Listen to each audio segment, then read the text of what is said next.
post on Instagram the other day and said, to be clear, these are the exact reasons why I drank. I drank if it was a Monday. I drank if it was a Tuesday, a Wednesday, Thursday, Friday, Saturday, or Sunday. I drank if it was sunny, or I drank if it was raining, or I drank and it was like neutral gray. I drank if I was happy, and I drank if I was sad. Like I did that thing, right? In other words, I drank.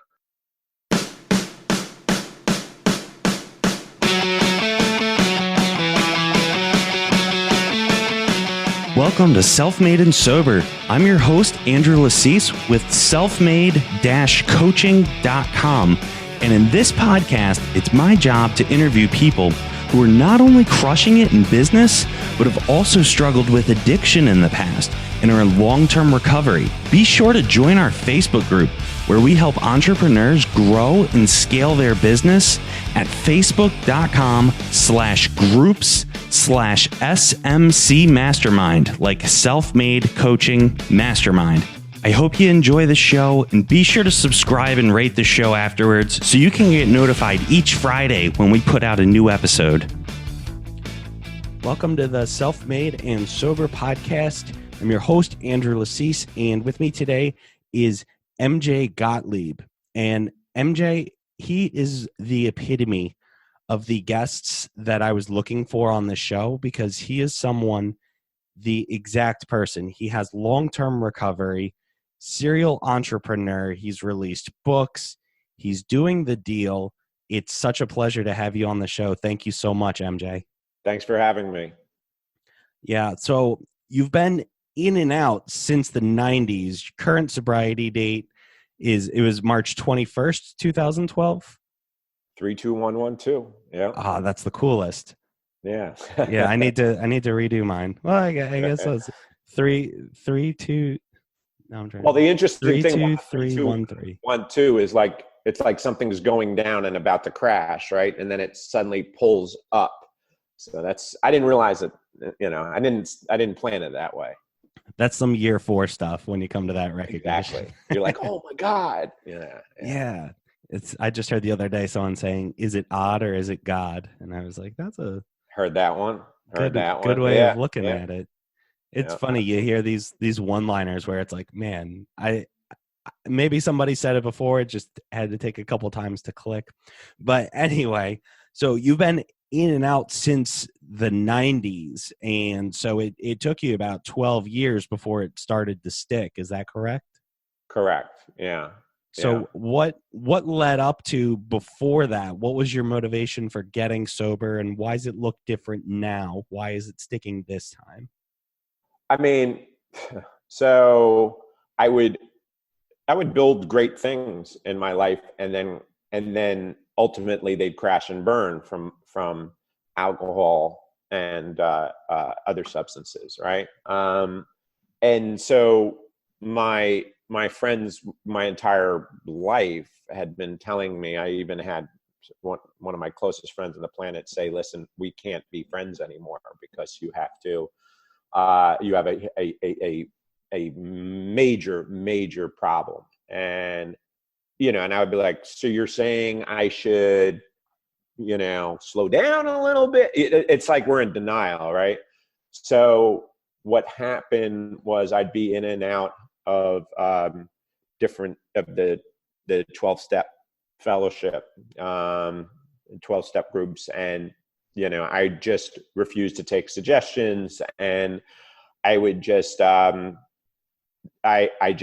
my ego overpowered everything. And until you understand that it's, that it's a program of ego deflation, and that's the only thing that allows you to learn and accept, working a program, you, in my opinion, you have no chance if that 3-letter word ego is involved. So what made it stick for me is you could do anything to me. I could wake up in a jail or an institution, hospitals, whatever. And that all happened was I was babysitting an ex-girlfriend's 5-year-old son and passed out in front of him. And if something had happened to him, I couldn't live with myself. So I couldn't even look at myself in the mirror. And so I didn't even count days because I could not even leave my apartment because I was just so ashamed.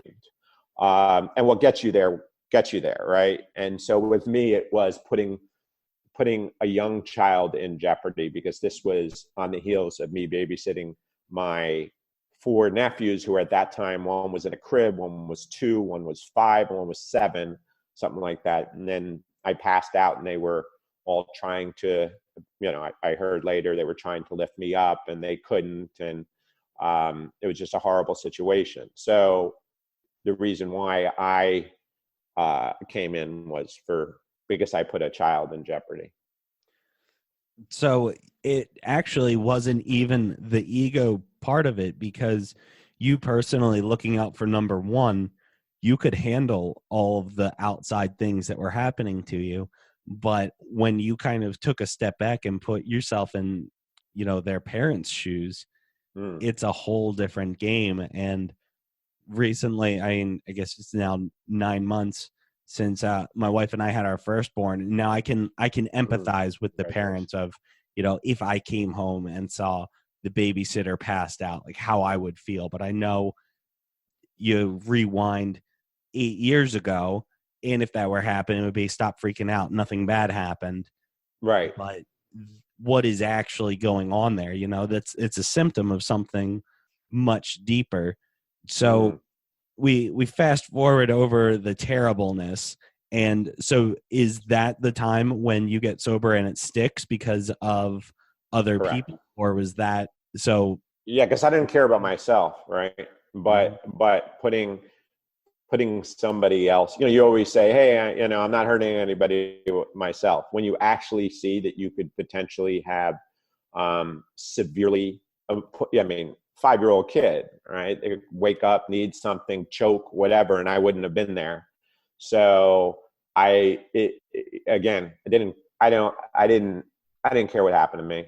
I didn't care. But putting someone else, at risk got me in there. And then eventually through work in the program, I started to care about myself. And, it's what the old saying is, let us love you until you can love yourself. So, Amen.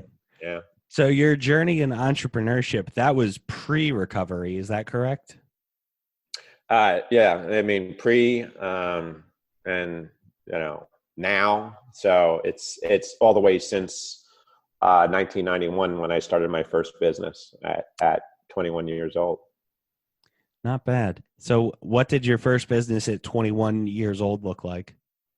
I had fashion brands. So we were in the urban contemporary market. And so we supplied, back then it was kind of the big movement within the urban communities, the urban contemporary communities. There was the cross colors and the Carl Kanai. And then I had a company called B&W, stood for Black and White Racial Awareness Wear. And we supplied probably 1,200 stores throughout the United States with kind of that, at that time, kind of a very baggy, urban, hip-hop inspired look and feel. And so we were only as good as our ability to put products on celebrities and stuff like that. So those were the businesses that I had between 1991 and 2007 were all urban contemporary fashion brands. And getting into 1,200 stores, what did that hustle and grind look like? That wasn't just I have mom and dad's connections and you nail 1,200 stores. How did you go from I'm going to start a fashion brand to getting that type of distribution? So so there was no mom and dad having fashion contacts. We made up a bunch of shirts, and we knew the district manager at DJ's, which was owned by MGRE, Merry-Go-Round Enterprises, that had 1,000 stores back in the day. They were kind of the biggest guys on the block. They took, so the district managers took our shirts to one of their retreats, and all the buyers loved it. They came, placed an order for 10 stores. It sold out. They reordered for 200 stores. And then my business partner, Gary, and I decided to quit school in the middle of our senior year in college because we couldn't control overseeing those at first 200 stores. And then consequently what happened was we couldn't control it. We couldn't fly all over, control the merchandising. So they started canceling, all of the orders. And so one of our sales reps said, hey, listen, so we supplied one store that had 1,000 stores, right? And so our Mid-Atlantic sales rep, who turned out to be a big mentor of ours, said, listen, let's get you into some trade shows. And so we went to the Magic Show, which is a men's apparel guild in California, even though it was in Las Vegas, and the NAMSB show and all these trade shows. And we picked up, 50, 60 small stores in one show, another 100 stores the next show, another 100 stores the next show, going to these trade shows. And then eventually we had a nice mix of maybe 500-600 independent stores, maybe 100 statewide chains, and a few national retailers. So that way, if something happened, we were well enough balanced in our cash flow, to deal with it. Yeah, having that cash flow balance is such a huge thing, especially if you're just starting out and you've got like your one that's paying for the other X, however many others there are.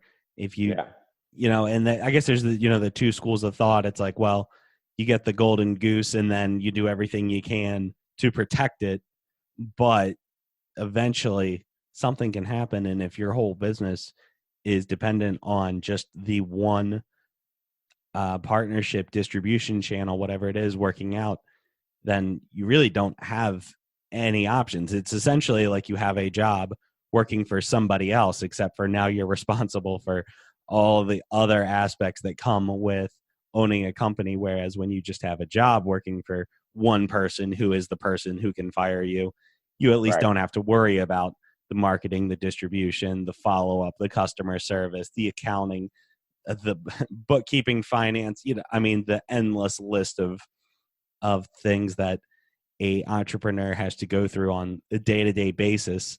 We're the only people that, especially when we're starting out, that we give up working 40-hour weeks so that we can work 80-hour weeks and get paid half as much. But right, exactly.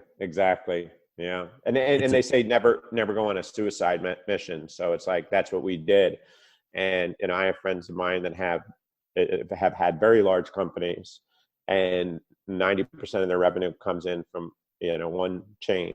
And then that chain goes out of business. And then my friend's, business goes from whatever 100 million to 2 million, and their overhead is just astronomical, and they go out of business. So it's so important to achieve that, that balance. So you're never just focusing on that one account, thinking everything's always going to go well, because, entrepreneurship is about understanding Murphy's Law, right? So, everything and anything that could possibly happen to go wrong will go wrong. That's being an entrepreneur. Yeah. So. And then the things that you couldn't have even thought of that could go wrong also can go wrong too. 100%. 100%. Here's a problem that's never happened ever to anybody, but you get blessed with this unique issue that you can't just hop on Google. Once you get to a certain level, that was one of the things I discovered once my company was probably around maybe $3 or $4 million in revenue. I was recognizing it was like every problem that I have when I'm starting out, it's like, how do I get a bank account? How do I form an LLC? How do I get an EIN? These things are quick Google searches, like the snippet will tell you how to do it. Yeah. But when it's like, how do I fire the head of the IT department when we don't know what he does without burning the bridge, but without keeping him on payroll? And that's, you run into problems that, and I know I'm not the first one that ever ran into that problem, but it's not just, check Forbes real quick to see what a freelance writer wrote on the topic. I mean, some of these things are really, really complex with a lot of moving pieces. So what is your problem solving process look like when you run into something that's not just a Google, how do I solve this problem?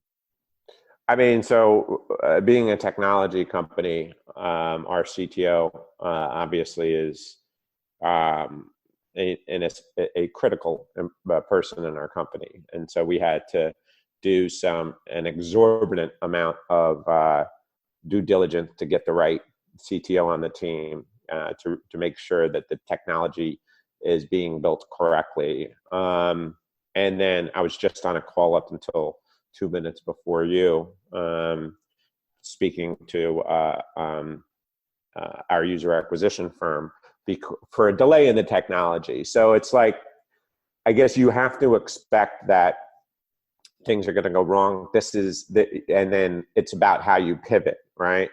And I think that perfection is the enemy of the great. And if you try to wait until everything's perfect, that's one of the biggest, like Mark Zuckerberg said, I'd rather be decisive than to be right. I believe that was something that he said. And so it's just about making decisions and being able to pivot and understand that, every business is unique and it has its unique set of challenges, and you have to just be prepared to pivot and, at first not have the greatest product and let people come in and say, hey, this doesn't work and that doesn't work, and learn from it and then iterate and make it better and have that thick skin to continue to iterate and make your product the best version of, in this case, Loosid. Make Loosid the best experience as of Monday, November 25th, right? Yeah. And that's Loosid is Loosid, not the traditional spelling. So let me give you a kind of, so there's a saying in recovery, wear sobriety like a loose garment, like relax, it's not the end of the world. Like, and then Loosid, Lucid, is clarity of thought. So we took the loose and the lucid and put them together. The OO and then Loosid, Lucid, put it together, and it's Loosid. That's clever. I like that there's a story behind it. With when I had started Rush Tech Support, it was, I don't have any money and it's only $10 on GoDaddy for the domain for the year. So run it. Right. That's how we got our name. It was the cheapest thing I could get at the time. That's funny. That's funny. So tell us, what does Loosid do? What is it about? Who is it for? So it's for anybody who chooses or has a curiosity to live a sober life. So, so that includes people in recovery, people who are sober for other reasons, whether it be health, wellness, spirituality, or people who are curious. So, quote unquote, sober curious, which was a term that was penned by Ruby Warrington, who has created a great movement, which I wish was around when I was trying to get sober, because it allows people to ask questions and kind of see kind of where they are and kind of explore whether or not they may have some challenges with drinking or other substances, or maybe they want to, it just provides a forum, where when I was getting sober, it's either you walk across the line and raise your hand and say, hey, my name is MJ and I'm, an addict, or not. And I didn't know. What Loosid does is we think of it as like a sober Facebook, right? And so there's sober dating, sober travel, events, groups, and different guides, recovery suite and hotlines where if people I'm having a bad day, someone can click I'm having a bad day, or I'm in early recovery and need advice, and people can talk. And so it's an all-encompassing community to allow people who are sober or curious about being sober to connect and engage and go to these events together, or these trips around the world that we partnered with Sober Vacations International, which is the largest sober vacation travel company in the world. We promote a lot of Big Visions events, which is an incredible company that exists in here in New York City. Food Body Soul, which is another great company by Lisa Roberts Hurd. And so it's all about showing people amazing experiences that can be had living a sober life. So I know for myself, getting sober, it was kind of I don't really get why you would even do this. Like, the only time I have fun in my life is when I'm drunk. So if I'm not going to be getting drunk, then my life is going to be terrible. And so this app bridges that gap. Is that correct? Yeah, and it's also there to kill the stigma that that's not true. That not only can you have fun, you can have infinitely more fun in sobriety because you actually remember what you did. I was just going to say, and the next morning, having fun. And see, why do you drink and why do you drug? Like there's a reason.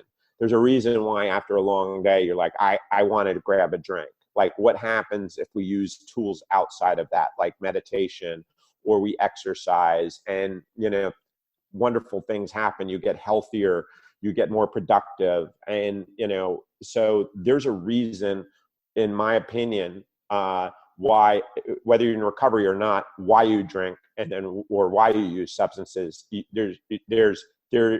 do not need some sort of social lubricant to socialize. You don't need to blanket your bad day through having a bunch of drinks at happy hour. There's different ways to really lean into that pain and have tools that allow you to kind of deal with it. So then when it comes the next time, it's not so much of a sting. So it provides you much greater tools because you're not constantly just blanking out, or blotting out your bad day or even your good day. Why do you need to drink when like you have a win? Why? Like so when you start exploring that why, that's magic happens, in my opinion. So I recall when I went to court for my DUI, I remember sending a text to my best friend at the time, and I said, well, tonight we're either going to drink happy drinking, we'll get happy drunk because I didn't get in trouble, or it'll be sad drunk because I'm going to jail. And then I go to court and they set the date like a month or two down the road. And I was like, well, I guess tonight's just indifferent drinking. So it's like we drink like when we're happy, sad, or indifferent. I put out a post on Instagram the other day and said, to be clear, these are the exact reasons why I drank. I drank if it was a Monday. I drank if it was a Tuesday, a Wednesday, Thursday, Friday, Saturday, or Sunday. I drank if it was sunny, or I drank if it was raining, or I drank and it was like neutral gray. I drank if I was happy, and I drank if I was sad, like I did that thing, right? In other words, I drank and did drugs because that's what I did, period. It didn't matter what it was. And at first when you were doing it, it probably wasn't the train wreck that it turned into. Was it sort of a progression? So they say fun with problems. So that would be the fun with problems started accelerating pretty quickly. And then when legal things hit, and you get in trouble, I used to get kind of like to pick fights when I got drunk. Then I'd wake up in a jail cell, so it started getting kind of fun with problems and nothing but problems pretty quickly. It's just took me 15 years for that denial to kind of go away. So, but it's great you come out on the other side and then you get a clear mind and you start seeing how the pieces kind of fit together, and how, we were talking earlier about the ego and how that plays just such a big role in what's going on in your life, and why we fix it with drinking and drugging, because it's an easy solution to the problem. And humans are just kind of wired. If I have a problem and I can solve it this way, we're not usually looking for other options if we get the solution to our problem. So it's like, oh, I'm having a bad day. If I drink, I don't have to feel that way anymore. Okay, that's a good enough solution. It's kind of like, you're going to the dentist and it's like, he's not the worst, but like if I have to find one, I got to change my insurance, and then I've got to, do research, and like I know it's maybe not the best one, but Right. it's good enough to solve the issue, and so I can check the box. Yep. And 100%. and speaking of checking the box, and I know this is a little dated, but I love the title. So, how to ruin a business without really trying. Yep. So, Yep. what are some of the ways? This is essentially a not to do list for running a business. What would you say are probably your top 2 or 3 if it had to boil down of ways to ruin a business without even trying? Never make a decision when in a negative emotional state. Never make a decision when in a positive emotional state. Never make a decision when your ego's involved. I would say those are the top 3. Because listen, I'm sure everybody can identify somebody pisses you off and you feel like just firing off that email, telling that person, go fuck yourself, like, and so restraint of pen and tongue and being able to just, step back and, kind of look at it from an objective view the next day, as opposed to, burning towns and villages through just lashing out on the negative side, right? That happens so much when there's conflict. So, and then on the positive side, I had a situation in the book. I was so excited because a celebrity came up to the showroom that I ended up giving him away all my showroom, my samples in the showroom. And I was so excited that he had it. And then I think it was Macy's came in to see our line the next, our new samples of our line the next week. And I realized I gave them to the celebrity. So it's like, that was in a positive state. And then ego, I mean, that's just like, that is a killer. So when you operate from your ego, then you suddenly want to be surrounded by yes people. It's just all sorts of just horrible decision making happens. As they say, it's easy to be an asshole, right? It's really hard to be humble and accept and be willing to take advice. And so, those 3 are, I would say, in the top of the list. And I'm glad you gave us the examples, because I was going to follow up with, so did you learn about these from a blog, or is this something that you've experienced in your So if you own see in the life? book, the book is 55 case studies, right? So it's the wrong, which is what I did, and tells the story. And it's the right, which is knowing what I know now, how I go about it differently. So I would say exactly what happened, and right. And then, and then being on the other side of it now, what I learned from it. It all started from an exercise of me after losing my second business, writing down all the mistakes that I made just from a cathartic standpoint. And then a friend of mine, David Belafonte, Harry Belafonte's son, said, hey, MJ, it's great that you're doing this for cathartic purposes, but do you have any idea how powerful this can be as a tool for aspiring entrepreneurs who are looking to start a business, of the most common mistakes they're going to encounter? Call it everything what not to do when running a business. And then years later, I turned it into How to Ruin a Business Without Really Trying. Damon John from Shark Tank wrote the forward. So that was kind of the genesis of the book. It's really cool. And I like too that you're not just coming from a place of, here, let me tell you what to do, but it's more of a, here is my experience. And if I could go back and not have to relive this pain, they say there's no regrets. And if you're living with gratitude, those mistakes help shape us into the person that we are today. So, there's a positive to all of them, but it's, if you were reliving that situation, knowing what you know now of the right and wrong ways of handling a business, and why, maybe you're not exactly a snowflake in this situation. Maybe there is kind of an overlying blanket solution while yours is going to be a little more specific and a little different than, what everybody is going to face. Well, I always say what I always say is the reason why I say what not to do is every business is different with its own unique circumstances, right? So for me to tell people what to do, I am not qualified. I don't think anybody is qualified in the world to tell people what to do in their business because their business is different. Every business is different, right?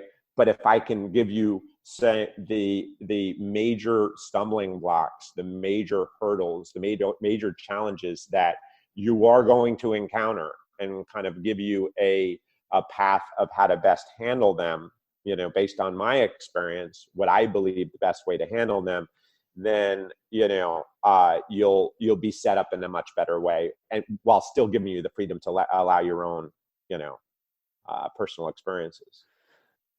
That's also one of the things that I've come across in the coaching world, is that some of them, coaches / consultants, will just say, you got to do this, do this, do this, do this. And they haven't lived it. They just, learned some stuff along the way and are regurgitating the information. But I find that you'll get a much better response from people when you're asking the right questions. Yeah. When you're asking them, in your particular situation, what are the options that are available? What happens if you choose option A? What happens if you choose option B? What happens if you choose option C? Is there a D, E, F? Dig deeper into it and have them come to their own conclusion. Because if you tell somebody what to do and it doesn't work out the way that they want it to, or that you believed that it would, then it's your fault and they didn't learn anything other than you're wrong. Right. But when you can ask the questions, and, as a coach, you can say, when I dealt with this situation myself, here is my experience. But that's very different. Telling somebody your experience with something is very different than saying you need to do this. Yeah, 100%. 100%. Because we had multiple mergers, acquisitions. We had probably 10 or 11 without, they went off without a hitch. Everything was good. Everything was good. Everything was good. Everything was good. And on the 12th one, I like, you say, make a decision with ego. I came into it with full of ego, and there was a ton of backstory and drama behind this particular one. But this one felt especially good to acquire just because of the backstory on it. And, it was just, hey, here's a handshake. We're good to go. We know the deal. And blew up in my face. And it was like, if I had been telling myself, dude, I've done almost a dozen of these things. You don't need a contract. Like, the guy's in a tough spot back against the wall. He's just trying to get out. He's going to take whatever lifeline you can give him. Handshake's good enough, and blew up in my face. Yeah. And luckily it was just an opportunity cost loss more so than an actual financial loss. But the opportunity cost, 6 figures. It's like, maybe we should have brought a lawyer along and done it right. But you live and learn. 100%. MJ, it's been so great having you on the show. If you could give one piece of parting wisdom, and I know we've hit on so many gems, and guys, be sure to check out the Loosid app. But if you could give one piece of parting wisdom to the listeners, aspiring entrepreneurs, what would it be? If you don't ask for help, you have no chance of getting it. And if you don't swing the bat, you have no chance of getting a hit. So ask questions, ask for help, and swing the bat. And because otherwise, they say like the last 3 words that you want to say on your deathbed. I'd written a blog post about this many years. If only I, right? So like, go for it. Do what you want in life. Don't do it for money. Follow your passion and wrap a business model around that, but that fulfills a pain point. And because anything that you do for money, you're going to fail, so there needs to be a passion and purpose behind what you do. So there's like 4 or 5 of them instead of one, but hopefully that will resonate. But most important, ask for help, right? And you're never going to get anything if you don't ask. You'd be surprised how many people want to help if you ask. I think that's a great place to stop. MJ, thank you so much for being on Self-Made and Sober. And guys, if you enjoyed the episode, please leave us a review on iTunes. Share it with your friends. It's how we grow the show. And MJ, have a great day. Okay, to you as well. Thanks so much.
Thank you so much for listening to Self-Made and Sober.